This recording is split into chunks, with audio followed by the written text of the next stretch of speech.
Olá, bem-vindos ao Papo com o Editor dessa semana. Eu sou Lorena Rodrigues, editora do Broadcast em Brasília. Estou aqui junto com a repórter Isadora Duarte, que é repórter de agronegócios. E hoje a gente vai entrevistar o presidente reeleito, né, da Frente Parlamentar da Agropecuária, deputado federal Pedro Lupion.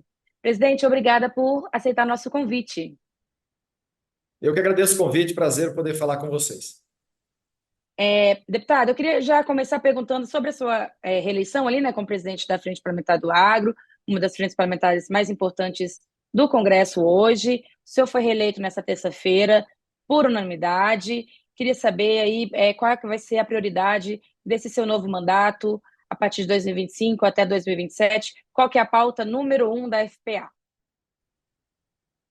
Veja, eu acho que é uma coisa que engata uma coisa na outra meio direto, né? A gente não pode nem pensar qual que vai passar a ser a prioridade. Eu acho que nós vamos manter exatamente o ritmo que nós estamos hoje.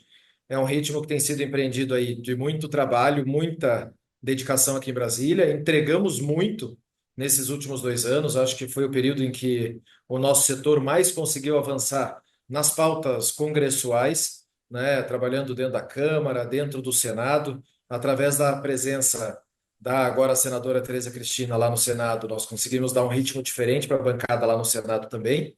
Limpamos praticamente a pauta da Câmara. O compromisso do presidente Arthur Lira cumpriu absolutamente tudo conosco. E lá no Senado ainda um pouco mais difícil. O Senado tem uma maneira de funcionar distinta da maneira como funciona a Câmara. As coisas são um pouco mais enroladas, vamos dizer assim, lá no Senado. Mas estamos trabalhando bem nas comissões, trabalhando bem na no plenário, para colocar nossas pautas no plenário e conseguir avançar com os temas que nós já aprovamos na Câmara. Tivemos uma vitória super importante ontem nos bioinsumos, né? Entregamos isso para o Brasil ontem, aprovado no Senado, indo para sanção sem alteração nenhuma, nem na Câmara nem no Senado. Um relatório muito bem feito lá pelo deputado Sérgio Souza, depois com a Tereza lá no Senado. A coisa caminhou muito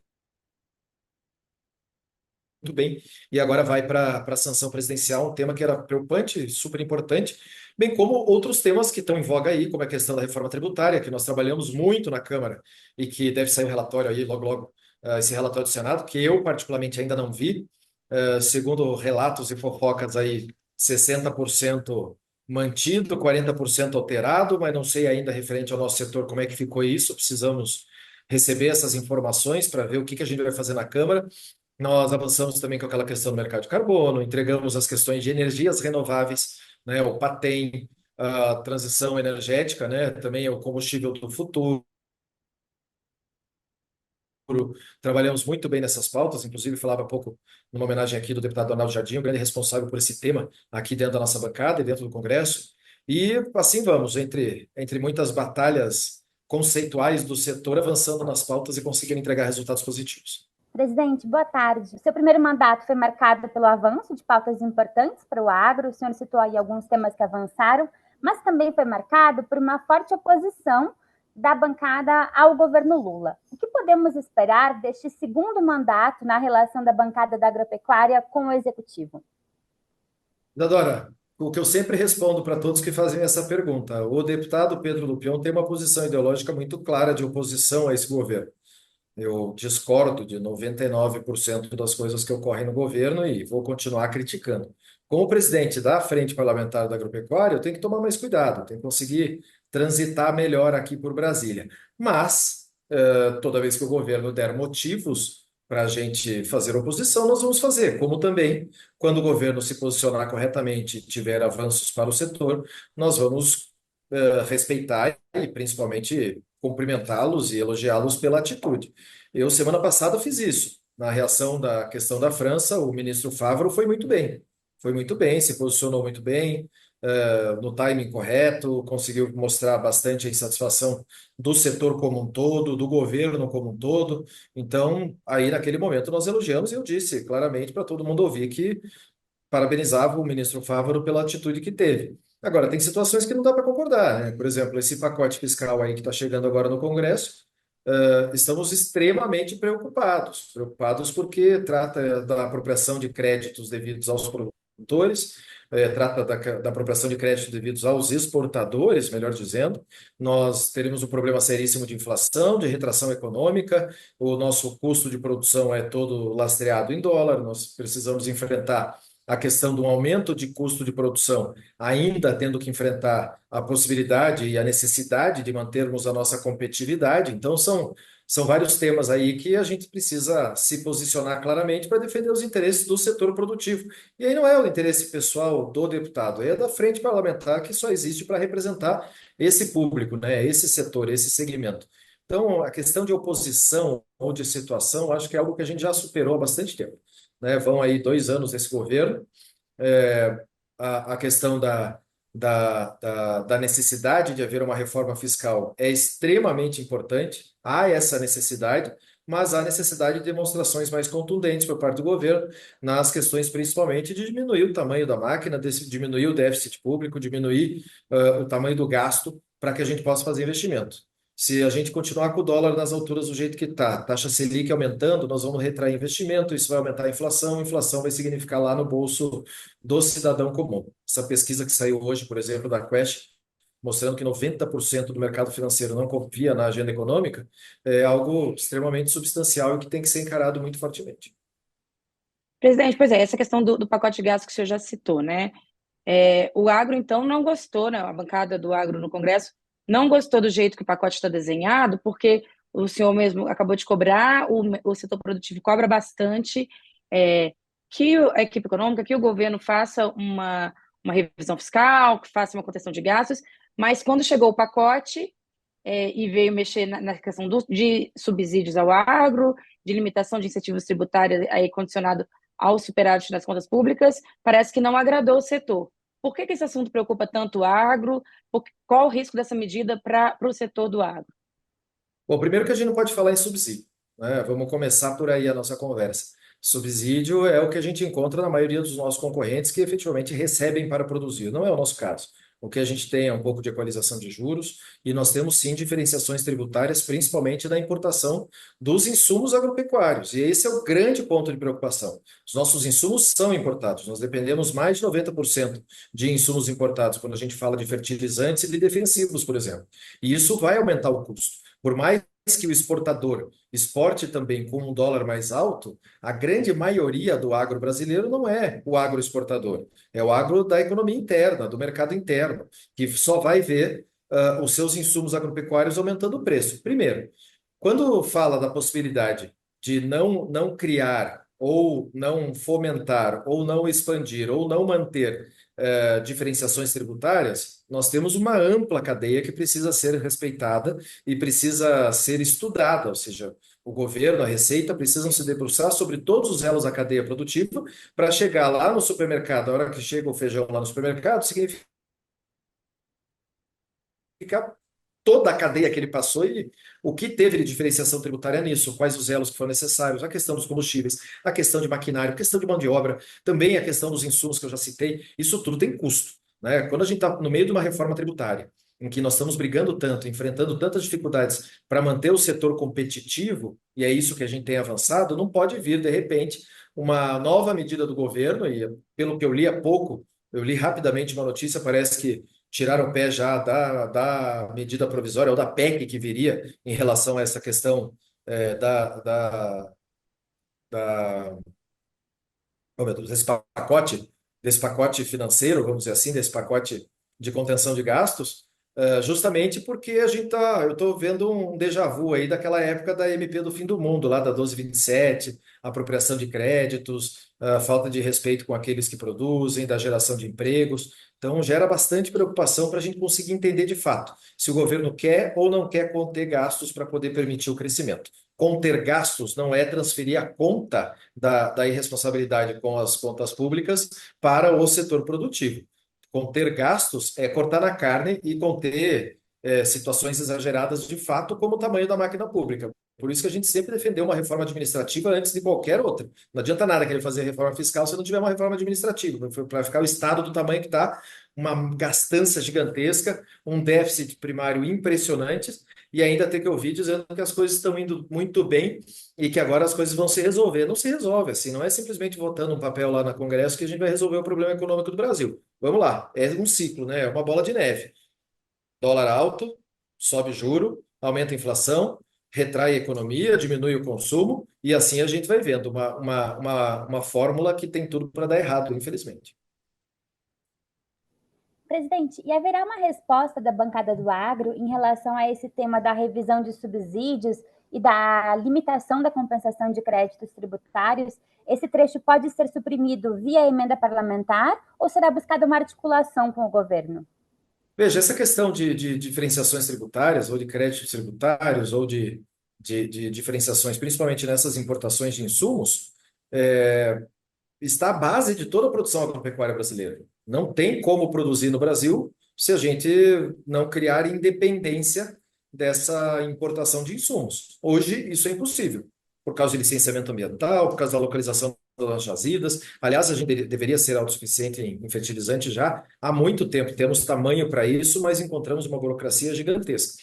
É óbvio que a gente vai ter que trabalhar nesse tema, Isadora. Se tiver que tirar isso do texto, nós vamos tirar. Agora, quando a Receita fica soltando drops aí, o ministro Haddad fica soltando noticiazinhas aí pelo caminho, mostrando lista de quem são os que têm maior diferenciação tributária, quem tem melhor benefício, quem está melhor na lista e que está custando mais para o Estado, é óbvio que ele coloca primeiro o maior setor da economia, que é o setor agropecuário. E coloca lá os defensivos, coloca lá os insumos, coloca lá os fertilizantes e muitas questões de combustíveis também. Agora, é um ponto que a gente tem que levar muito a sério, porque se a gente ficar dependendo de aumentar tributos, aumentar imposto e principalmente aumentar o custo de importação de fertilizantes, nós estamos falando de praticamente 30% a 40% da tabela de margem de custo de uma produção agropecuária. Isso gera muito problema e vai retrair muito o produtor. Né? Vocês têm que analisar o que está acontecendo no mercado. O setor de máquinas, por exemplo, está completamente assustado. O produtor botou o pé no freio, literalmente, e não está gastando. Não está gastando por essa insegurança nessa questão, justamente nessa questão fiscal, que a gente não sabe o que vai acontecer para frente. Agora, enquanto isso, a gente está trabalhando, a gente tem uma safra sendo plantada, a gente acabou de colher mal uma, temos que pensar no futuro, tem que pagar a conta da anterior, então nós não temos direito de parar, e não vamos parar, mas a gente precisa conseguir manter o mínimo de competitividade. Presidente, o senhor falando, eu me lembrei que nesta quarta-feira o presidente da Câmara, Arthur Lira, disse no evento que ele não tem dúvida de que o pacote vai ser votado, que vai ser nessa semana ou na outra, mas ao mesmo tempo ele disse que o governo não tem voto para passar a PEC nem na CCJ. O senhor acha então que o pacote vai ser votado, mas vai ser do jeito que o Congresso quiser? É isso? E que ponto mais que o senhor acha que pode ser mudado além dessa questão? Além Eu estou dessa questão naquela do questão agro? nebulosa ainda, tá aquela questão nebulosa ainda da definição dos líderes partidários, principalmente por causa da questão do Supremo lá do Dino em relação às emendas.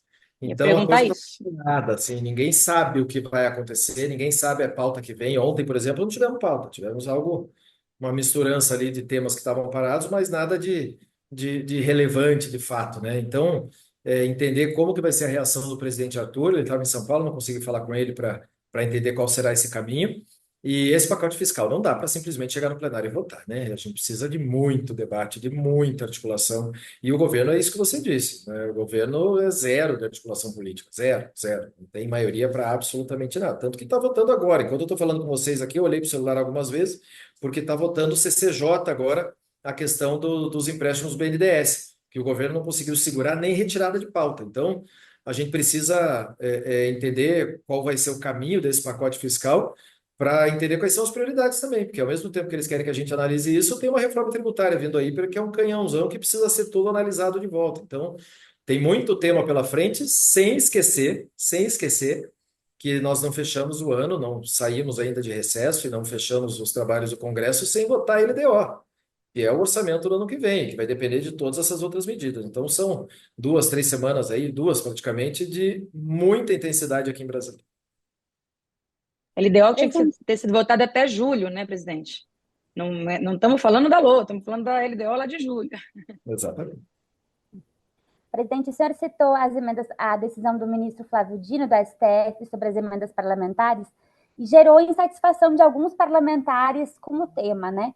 Essa insatisfação, ela pode atrapalhar a tramitação do pacote de corte de gastos? O senhor acha que será determinante agora para a tramitação do pacote? E como que o senhor viu essa decisão do ministro Flávio Dino? Eu não vou nem entrar no mérito da decisão em si, do posicionamento do ministro sobre o tema, mas a ingerência ou a intromissão do Supremo na pauta do Legislativo está cada dia mais absurda e mais comum. E isso a gente tem dito já há bastante tempo. Vocês lembram a questão de alguns meses atrás, ou se eu não me lembro, acho que ano passado, a gente travou os trabalhos do Congresso por causa dessa interferência no Poder Legislativo. Então, está cada dia maior isso, está cada dia mais comum, se tornando cada dia mais normal. Eu vejo isso como um absurdo. Aliás, me surpreende muito. O ministro Dino foi congressista há muito tempo. Então, ele deveria entender como que funciona essa engrenagem toda. Agora, a insatisfação é óbvio que gera muita insatisfação, gera dificuldade de articulação, gera dificuldade de encaminhamento das pautas lá dentro, complica a vida do governo, literalmente. E nós acabamos, não esqueçam disso, nós acabamos de sair de uma eleição municipal. Os compromissos foram feitos, né? Os prefeitos receberam as ligações dos seus parlamentares, dos seus gabinetes, dizendo: ó, está indo uma emenda aí para a saúde, uma emenda para a educação, você vai receber tanto, vai ser assim, vamos fazer o projeto tal. Isso foi para a mídia, isso foi para a imprensa, isso foi para a campanha eleitoral. E aí? Como é que vai ficar? Então, gera, claro que gera uma dificuldade de relacionamento gigantesca, e o governo prova todos os dias sua inépcia de articulação política. Presidente, o senhor citou aí algumas vezes a questão da reforma tributária. O senhor disse que ainda não viu, né? Mas deve ter alguma informação aí sobre os temas de interesse do agro. Está pacificado? Ainda tem dúvida em relação a questões, por exemplo, da cesta básica, né? Que foi um tema que pegou muito ali, cesta básica, carne, se ficava ou não ficava, na Câmara. Como é que está isso no Senado? Como é que estão os temas de interesse do agro? O que o senhor já sabe aí que pode adiantar para a gente? Lorena, eu tenho uma posição muito clara, né? Nós temos voto e bancada para manter as vitórias do agro, aqui na Câmara. Então, assim, se o Senado mexer muito, se o Senado trabalhar muito contrário ao nosso setor, nós vamos devolver o texto que nós aprovamos na Câmara com a maior tranquilidade. Isso já dito, redito e anunciado para todos os senadores.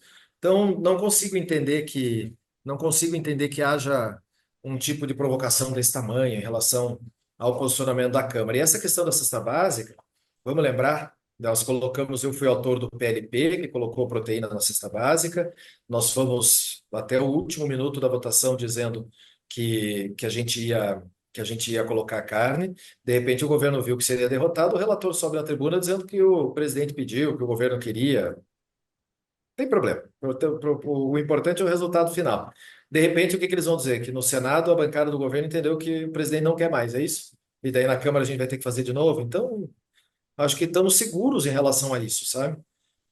Mas o Agora, senhor tem ouvido falar disso, de que o Senado poderia retirar ou não? Você só está já falando ouvi, que já ouvi, já ouvi já? de tudo. Já ouvi de tudo porque eu não consegui falar com o relator.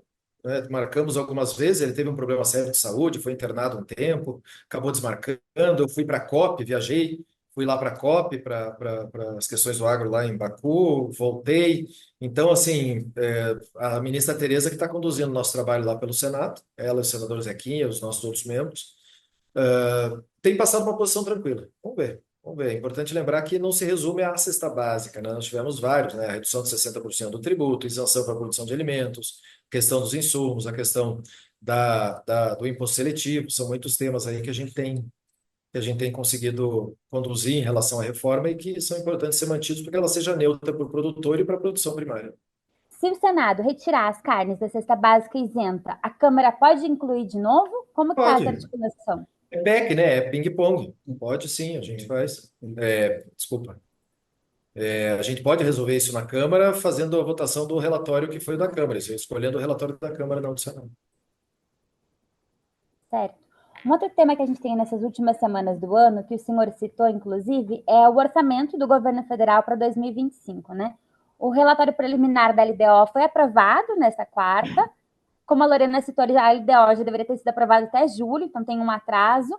Mas os próximos passos estão aí a avaliação do PLOA, né? Do Projeto de Lei Orçamentária Anual de 2025. E o projeto enviado pelo governo, presidente, ele prevê R$ 1 bilhão para a subvenção de seguro rural, que é uma das pautas caras do setor produtivo no tocante ao orçamento público. Há espaço para ampliar esse valor? Já há essa articulação em curso? Estamos trabalhando mais do que isso, né? Não trabalhando só na ampliação desse valor, até porque o valor não acontece, né? Já tinha essa previsão no outro orçamento, no orçamento do exercício, não aconteceu. não dá para a gente ficar nesse modelo. Tá o projeto tramitando lá no Senado, nós estamos correndo contra o tempo. Hoje foi ontem, aliás, é isso, Dani? Ontem, acho que foi a última audiência dessa questão do projeto da Tereza sobre os seguros, para que a gente consiga correr e achar uma solução para o mercado seguro no Brasil. Tá? O seguro agrícola não pode ficar a gente com pires na mão, dependendo dos recursos e da boa vontade do governo para resolver. Isso é uma questão que a gente precisa resolver em lei e precisa mudar o sistema. Estamos tentando fazer algo como o americano, como o mexicano e buscar que o produtor tenha acesso ao seguro. Lembrando, o banco nunca vai pagar essa conta, né? Quem paga a conta é o produtor e o fornecedor. Então a gente precisa ter garantia nessas operações. As operações vão ficando cada dia mais caras devido à insegurança da salubridade aí dessas contas. Então, isso gera uma preocupação enorme em nós e nós vamos trabalhar nisso. Um bi não serve para nem o começo da conversa. Nós precisamos, para você ter ideia, com essa crise toda de seca que nós tivemos ano passado, e esse problema lá no teu Rio Grande do Sul, Isadora, a gente precisaria de pelo menos 5, coisa que a gente sabe que não vai conseguir através do Ministério da Economia, não tem nem espaço fiscal para isso, voltando no primeiro problema já da nossa conversa. Então, a gente está tentando buscar soluções para isso.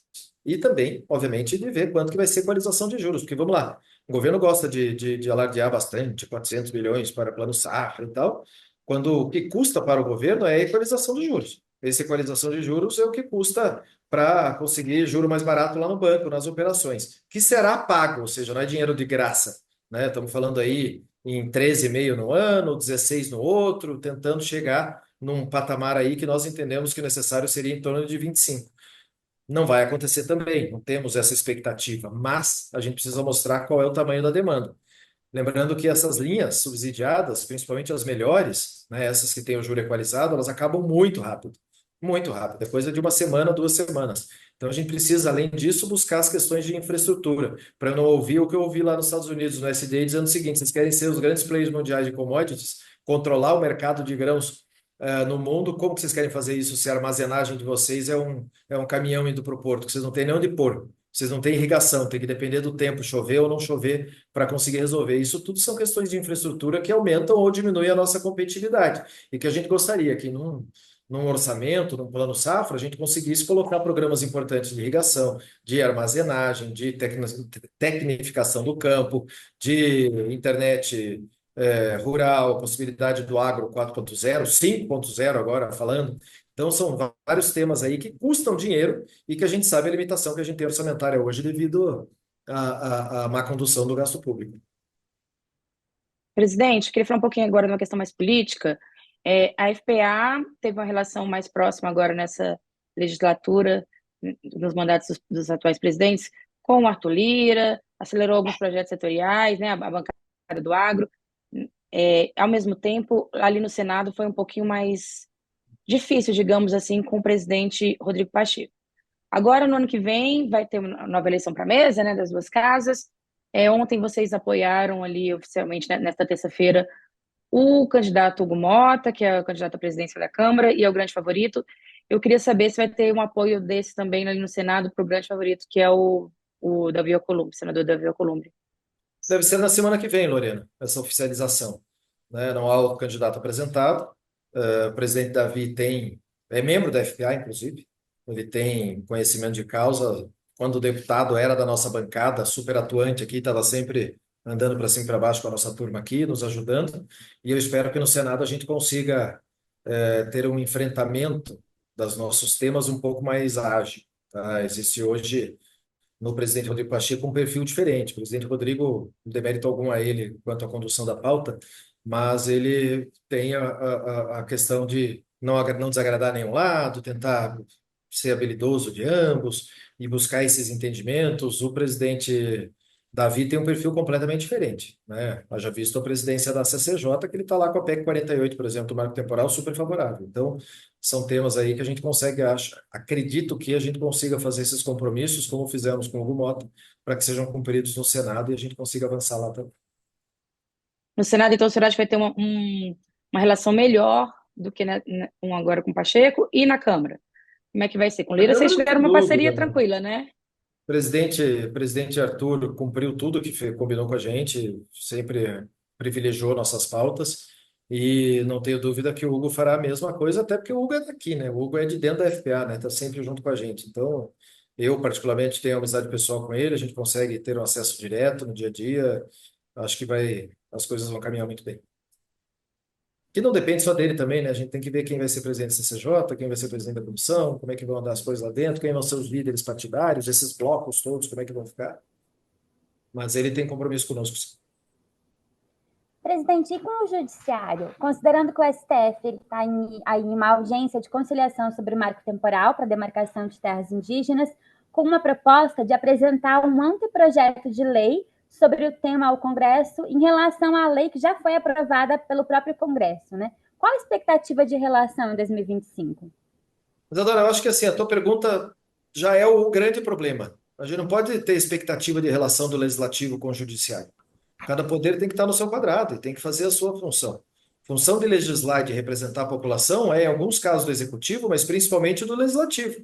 A nossa obrigação é essa, a nossa responsabilidade é essa. Não cabe ao judiciário dizer o que nós podemos fazer ou não. Enviar um projeto de lei do judiciário para o legislativo para tratar de um tema que nós já deliberamos, eu inclusive faço parte da comissão. Eu estou lá todas as segundas-feiras participando remotamente ou às vezes presencialmente para evitar excessos e mostrar muito claro a nossa insatisfação com esse tipo de coisa. Nós já fizemos, foi ampla maioria, mais de 400 votos. Se precisar fazer a PEC, nós vamos fazer a PEC, e esse assunto está pacificado dentro das bases todas dentro do Congresso, né? Nós temos ampla maioria para isso e temos voto. Então, o que está acontecendo é aquela máxima de dentro do parlamento, que a maioria tem voto, a minoria tem regimento. Aí a turma que perde a votação fica recorrendo, criando condições como essa, situações como essa, e não cabe a nós entendermos ou não se a relação com o judiciário vai ser boa ou não vai ser boa. A gente não tem que ter esse tipo de relação. O judiciário tem que cumprir o seu papel. Na Praça dos Três Poderes estão ali os três representados, que têm que ser independentes e respeitosos entre si. Eu sempre defendi isso e vou continuar defendendo.